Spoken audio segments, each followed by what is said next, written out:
Supreme কোর্টের division বেঞ্চের নির্দেশে ইতিমধ্যেই চাকরি বাতিল হয়েছে 26,000 শিক্ষক এবং শিক্ষাকর্মীর। নেতাজি ইন্ডোর স্টেডিয়ামে চাকরিহারা শিক্ষকদের নিয়ে বৈঠক করলেন মুখ্যমন্ত্রী মমতা বন্দ্যোপাধ্যায়। এবার সুপ্রিম কোর্টে নতুন করে আবেদন করল মধ্যশিক্ষা পর্ষদ। প্রধান বিচারপতি সঞ্জীব খান্নার বেঞ্চের রায়ের মেডিফিকেশন চাইল বোর্ড।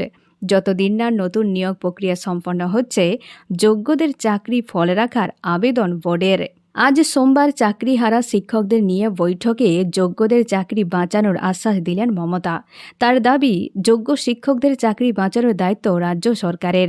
যোগ্য শিক্ষকদের চাকরি বাঁচাতে তার বিকল্প পরিকল্পনা তৈরি বলেও দাবি করেছেন মুখ্যমন্ত্রী।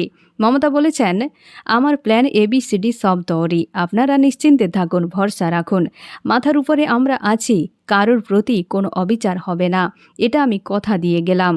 প্রসঙ্গত, এর আগে চাকরিহারাদের আশ্বস্ত করেছিলেন স্কুল সার্ভিস কমিশনের চেয়ারম্যান সিদ্ধার্থ মজুমদারও।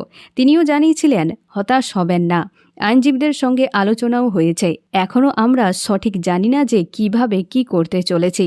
সুপ্রিম কোর্টের রায় মেনেই নিয়োগ প্রক্রিয়া শুরু করতে হবে, তবে 3 মাসের মধ্যে পুরো প্রক্রিয়া করা সম্ভব নয়। বিজ্ঞপ্তি, পরীক্ষা, তার ফলাফল, ইন্টারভিউ, প্যানেল পাবলিশ করা আছে। তাই 3 মাসের মধ্যে পুরো নিয়োগ প্রক্রিয়া করা সম্ভব নয়।